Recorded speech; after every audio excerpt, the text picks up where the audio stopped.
Breaking news చూస్తున్నారు. Maoist Devji ఎక్కడ? ప్రస్తుతం ఈ అంశానికి సంబంధించి చర్చ జరుగుతుంది. దేవ్జీ కదలికలపై ఎప్పటికప్పుడు పోలీసులు నిఘా ఉంచారు. హిడ్మా ఎన్కౌంటర్ తర్వాత అజ్ఞాతంలోకి వెళ్లిపోయాడు దేవ్జీ. పోలీసులకు దేవ్జీ చిక్కినట్లుగా ప్రచారం జరుగుతోంది. పోలీసుల అదుపులో ఇప్పటికే దేవ్జీ సెక్యూరిటీ, ఇన్ఫాక్ట్ పోలీసుల అదుపులోనే ఉంది దేవ్జీ సెక్యూరిటీ అంటూ కూడా తెలుస్తోంది. మావోయిస్టు అగ్రనేతలతో టచ్లో లేడు దేవ్జీ. ఈ క్రమంలోనే అసలు ఏం జరిగింది అనేది ప్రస్తుతం తీవ్ర చర్చాంశంగా మారుతోంది. దేవ్జీ మావోయిస్టు నాయకుడు. మరి ముఖ్యంగా దేవ్జీ అసలు పేరు కిషన్దాగా పేరొందాడు దేవ్జీ. ఇటు కొన్ని కీలకమైన ఆపరేషన్స్లో కూడా పాలుపంచుకున్న నేపథ్యం దేవ్జీది.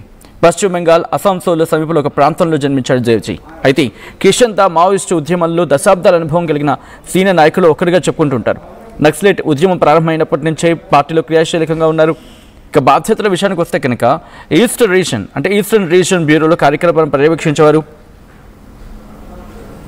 సో అనేకమైన అంశాలకు సంబంధించి ఇక్కడ మాట్లాడుకోవడం జరిగింది. కొద్ది రోజుల క్రితం ఇటు పార్టీ కార్యక్రమాలకు సంబంధించి పార్టీ కార్యక్రమాల్లో కీలకమైన అంశాలను కూడా ఆయన హ్యాండిల్ చేయడం జరిగింది.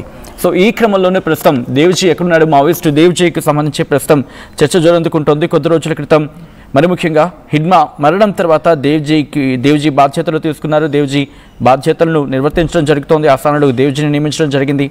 ఇప్పుడు దేవ్జీ ఎక్కడున్నాడు అనేది కీలకంగా మారింది. ఇటు పోలీసులకు చిక్కాడు అంటూ కూడా ఒక చర్చ జరుగుతూ ఉంటే, లేదు ఇంకా తను చిక్కలేదు అంటూ ఇంకొక చర్చ జరుగుతుంటోంది. అసలు మావోయిస్ట్ దేవ్జీ ఎక్కడ ఉన్నాడు అనే అంశం మీద ప్రస్తుతం చర్చ జరుగుతూనే. మావోయిస్ట్ అగ్రనేత దేవ్జీ సెక్యూరిటీ అంతా దొరికారు. మరి దేవ్జీ ఎక్కడ? పోలీసుల అదుపులో ఉన్నాడా? ప్రస్తుతం దీనికి సంబంధించిన క్వశ్చన్ మార్క్ ఇంకా రైజ్ అవుతూనే ఉంది. హిడ్మా తర్వాత దేవ్జీ. సో ఇప్పుడు ఆ కీలకమైన విషయం అంటే దేవ్జీ ఎక్కడున్నాడు, ఎక్కడికి వెళ్ళాడు?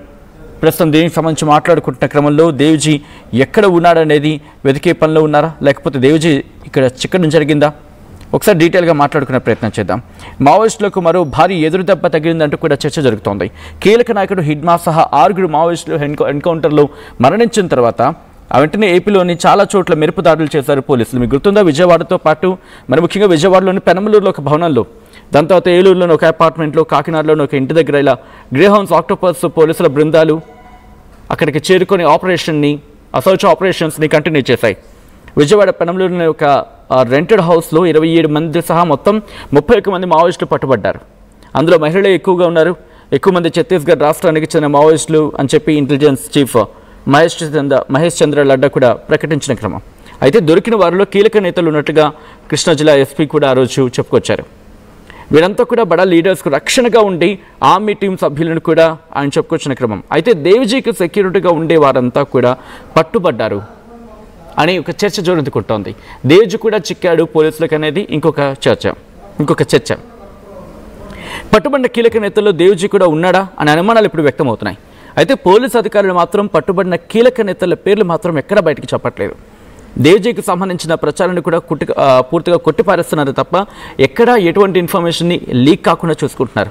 ఇదిలో ఉంటే పౌర హక్కుల సంఘాలు మాత్రం పోలీసుల అదుపులోకి తీసుకున్న మావోయిస్టులను వెంటనే కోర్టులో ప్రవేశపెట్టాలని చెప్పి డిమాండ్ చేస్తున్నాయి. అయితే ఇప్పటికైతే దేవ్జీ అరెస్టుపై ఆంధ్ర, తెలంగాణ, ఛత్తీస్గఢ్ రాష్ట్రాల్లో చర్చ జోరుగా నడుస్తోంది. మరి ముఖ్యంగా Tippiri Tirupati alias Devji communist party of India మావోయిస్టుకు సంబంధించి మాట్లాడుకున్న క్రమంలో అత్యంత కీలక పాత్ర పోషిస్తున్న వ్యక్తి. 2025లో మీకు గుర్తుంటే మేలో ఛత్తీస్గఢ్లోని నారాయణపూర్ అడవిలో ఒక ఎన్కౌంటర్ జరిగింది. Nambala Keshavarao alias Basavaraju encounter. Nambala Keshavarao alias Basavaraju చనిపోయిన తర్వాత స్థానంలో సెప్టెంబర్ 2025లో దేవ్జీని కేంద్ర కమిటీ ఎంపిక చేసింది. మావోయిస్టు పొలిట్ బ్యూరో మెంబర్గా, ఆ తర్వాత సెంట్రల్ మిలిటరీ కమిషన్ చైర్మన్గా, గెరిల్లా యుద్ధం చేయడంలో యుద్ధ నిపుణుడిగా మాట్లాడుకుంటూ ఉంటారు దేవ్జీ గురించి. People's liberation guerrilla army PLG అంటూ ఉంటారు కదా. సో PLGను సృష్టించడంలో కీలక పాత్ర పోషించాడు. ఇటు మహారాష్ట్ర, ఒడిశా, ఛత్తీస్గఢ్ మావోయిస్టులకు సంబంధించిన రిక్రూట్మెంట్ ప్రాసెస్, ఆ ప్రాంతాల మావోయిస్ట్ రిక్రూట్మెంట్ కావచ్చు, లేకపోతే మిలిటరీ ట్రైనింగ్ క్యాంపుల నిర్వహణలో కీలక పాత్ర పోషించేవాడు దేవ్జీ. ఇలా కోరుట్లకు చెందిన వ్యక్తిగా మాట్లాడుకుంటుంటారు. ఇంటర్మీడియట్ను కోరుట్ల గవర్నమెంట్ జూనియర్ కాలేజీలో చదువుతూ రాడికల్ స్టూడెంట్స్ యూనియన్ RSU ప్రెసిడెంట్గా పనిచేశాడు. 1983లో కరీంనగర్ SRR కాలేజ్లో డిగ్రీ చదివిన తర్వాత RSU SVP మధ్య ఘర్షణ ఆ సందర్భంలో పోలీస్ కేసులో కూడా చిక్కున్నాడు. 1983 నాటికి అండర్ గ్రౌండ్లోకి వెళ్ళిపోయాడు. అప్పటి నుంచి ఇంకా ఉద్యమంలోనూ ఉన్నారంటూ కూడా చర్చ జరుగుతూ ఉంటుంది. అటువంటి దేవ్జీ ప్రస్తుతం పోలీసులకు చిక్కాడా? దీని గురించి మాట్లాడుకుంటున్న క్రమం దానికి సంబంధించిన బ్రేకింగ్ న్యూస్ చూస్తున్నారు. మావోయిస్ట్ దేవ్జీ ఎక్కడ? దేవ్జీ కదలికలపై పోలీసులు ఎప్పటికప్పుడు నిఘా పెట్టారు. హిడ్మా ఎన్కౌంటర్ తర్వాత అజ్ఞాతంలోకి వెళ్ళిపోయాడు దేవ్జీ. పోలీసులకు దేవ్జీ చిక్కినట్లుగా ప్రచారం జరుగుతోంది. అయితే పోలీసుల అదుపులో ఇప్పటికే దేవ్జీ సెక్యూరిటీ ఉంది. మావోయిస్ట్ అగ్రనేతలతో టచ్లో లేడు దేవ్జీ. దీంతో పోలీసులకు చిక్కడా అనే అనుమానానికి సంబంధించిన బలాన్ని చేకూర్చేలా ఉన్నాయి ప్రస్తుత పరిస్థితులు. అయితే పోలీసులు కావచ్చు, ఉన్నతాధికారులు కావచ్చు, పోలీసుల శాఖ ఎక్కడ కూడా ఆ ఇన్ఫర్మేషన్ బయటికి రాకుండా, లీక్ కాకుండా జాగ్రత్త పడుతోంది అనే అంశం గురించి మాట్లాడుకుంటున్న క్రమం. ఈ నేపథ్యంలో మీరేమనుకుంటున్నారనేది కమెంట్ చేసే ప్రయత్నం చేయండి. ఆల్రైట్, డీటెయిల్ ఇన్ఫర్మేషన్ తెలుసుకునే ప్రయత్నం చేద్దాం. మా ప్రతినిధి వెంకటరత్నం అప్డేట్స్ అందించేందుకు సిద్ధంగా ఉన్నారు. వెంకటరత్నం, ప్రస్తుతం దేవ్జీకి సంబంధించి ఎక్కడున్నాడు అనే దానికి ఇటు పోలీసు శాఖ ఏమైనా క్లారిటీ ఇస్తోందా? సచిన్, ఇప్పటి వరకు పోలీసు శాఖ క్లారిటీ ఇవ్వలేదు, కానీ ఇక్కడ కర్రెగుట్టల వైపే ఉన్నారన్నటువంటి ఒక ఆలోచనతోటి పూర్తిగా కర్రెగుట్టల్ని కూడా చుట్టుముట్టినటువంటి పరిస్థితి నిన్నటువంటి జరుగుతుంది. ఇక్కడ తలపలకొండల్లోని ఆ ఫార్వర్డ్ ఆపరేటింగ్ బేస్ క్యాంప్ నుండి కూడా 205 మంది కోబ్రా బలగాలు, 210 మంది సిఆర్పిఎఫ్ జవాన్లను కూడా ఇప్పటికే తరలించినట్టుగా తెలుస్తుంది.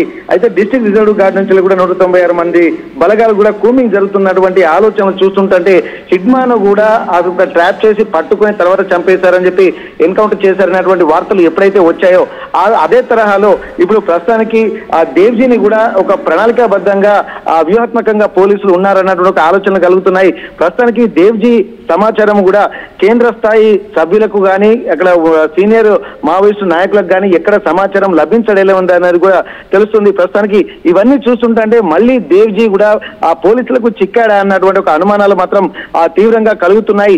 ఇప్పటికే ఆ మావోయిస్టులు కూడా ఇక్కడ కొంతమంది ఇదివరకు కేంద్ర కమిటీ సభ్యులు కూడా ఇక్కడ మధ్యప్రదేశ్, అలాగే మహారాష్ట్ర, ఛత్తీస్గఢ్ కేంద్ర కమిటీ సభ్యులు కూడా లేఖలు రాశారు. ఆ కొంతకాలం కాల్పుల విరమణ ప్రకటించండి, మేము కూడా ఆయుధాలను వీడుతాము, మాకు కొంత సమయం ఇవ్వండి అని చెప్పిన తర్వాత కూడా పోలీసులు మాత్రం ఇక్కడ కేంద్ర బలగాలు మాత్రం ఎక్కడ తగ్గకుండా తమదైన శైలిలో పోతున్నారు. తమకు ఉన్నటువంటి టార్గెట్ ఏదైతే 2026 మార్చి 31వ తేదీ వరకు ఆ టార్గెట్ ను రీచ్ అయ్యే దిశగానే వీళ్ళు వెళ్తున్నారు ప్రస్తుతానికి పోలీసులు. దీనికి సంబంధించి ఇప్పటికీ దేవ్జీకి సంబంధించినటువంటి ఆచూకీ మాత్రం ఇక్కడ సీనియర్ మావోయిస్టులకు అలాగే కేంద్ర కమిటీ నాయకులకు కూడా తెలియడం లేకపోవడం పైన అనేక అనుమానాలు కూడా వ్యక్తమవుతున్న నేపథ్యంలో ఇప్పటికే దేవ్జీ పోలీసుల చేతిలో చిక్కాడా అన్నటువంటి విషయాలు కూడా తెలుస్తున్నాయి. ప్రస్తుతానికి పోలీసుల అదుపులో కూడా ఇప్పటికే దేవ్జీకి సంబంధించినటువంటి సెక్యూరిటీ కూడా ఉన్నట్టుగా తెలుస్తుంది. ఈ మావోయిస్టు అగ్రనేతలతో ఆ టచ్ లో లేకపోవడాన్ని కూడా ఇక్కడ గమనించాల్సినటువంటి పరిస్థితి. ఇక్కడ హిడ్మా ఎన్కౌంటర్ తర్వాత కూడా అజ్ఞాతంలోకి దేవ్జీ వెళ్లిపోయాడు. తన కదలికలపై కూడా పూర్తిగా ఆ దృష్టి పెట్టారు దేవ్జీ. ఆ నిఘా పెట్టినటువంటి పోలీసులు ప్రస్తుతానికి వీరి అదుపులోనే ఉన్నట్టుగా భావిస్తున్నారు. మళ్ళీ ఏ క్షణం ఏం జరుగుతుందో అన్నటువంటి ఒక ఉత్కంఠ, ఒక టెన్షన్, హై టెన్షన్ వాతావరణం అయితే ప్రస్తుతానికి కలుగుతుంది. మళ్ళీ బలగాలు కూడా మొన్నటి వరకు అంటే ఇక్కడ అల్లూరి జిల్లాలో జరిగినటువంటి ఎన్కౌంటర్ తర్వాత మళ్ళీ ఇప్పుడు కర్రెగుట్టల వైపు ఆ పోలీసు బలగాలు మోహరించడాన్ని కూడా గమనించాల్సి ఉంటుంది. ఇప్పటికే కొన్ని బేస్ క్యాంపులు కూడా ఏర్పాటు చేశారు. నిన్న కూడా ఒకరి 39వ బెటాలియన్ బేస్ క్యాంపును కూడా ఇక్కడ పోలీసులు కూడా ఏర్పాటు చేసినటువంటి నేపథ్యంలో ప్రస్తుతానికి ఇవన్నిటినీ చూస్తుంటే మాత్రం కొంత అనుమానాలు అయితే వ్యక్తమవుతున్నాయి. దేవ్జీ ఇప్పటికీ పోలీసుల అదుపులోనే ఉన్నట్టుగా ఒక భావిస్తున్న నేపథ్యంలో ఎప్పుడు ఏం జరుగుతుంది, ఎప్పుడు ఏ వార్త వినాల్సి వస్తుందా అన్నటువంటి ఆ టెన్షన్ లో ఇటు మావోయిస్టు వర్గాలు, అలాగే పౌర హక్కుల నేతలు, అలాగే మావోయిస్టు సానుభూతి పరులు కూడా ఉంటున్నటువంటి పరిస్థితి. ఇప్పటి వరకు హిడ్మా ఎన్కౌంటర్ తర్వాతనే అనేక ఒక స్తబ్దమైనటువంటి వాతావరణం నెలకొన్నటువంటి నేపథ్యంలో వెంటనే మరి ఇట్లా మరో సంఘటన కూడా ఉండబోతుంది అన్నటువంటి ఒక హై టెన్షన్ వాతావరణం అయితే ప్రస్తుతానికి కలుగుతుంది. ఇక్కడ దేవ్జీకి సంబంధించినటువంటి ఆ కదలికలు కానీ పూర్తిగా పసిగట్టినటువంటి పోలీసులు నిఘా వర్గాల ప్రకారం వీరి సమాచారం మాత్రం ఇప్పటికీ దేవ్జీ సమాచారం కూడా ఎవరికీ లేకపోవడాన్ని కూడా పలు అనుమానాలకు తావిస్తుంది. Sachin, right Venkataratnam, thanks for the update. మొత్తంగా అయితే మాత్రం మావోయిస్ట్ దేవ్జీ ఎక్కడ ప్రస్తుతం దీనికి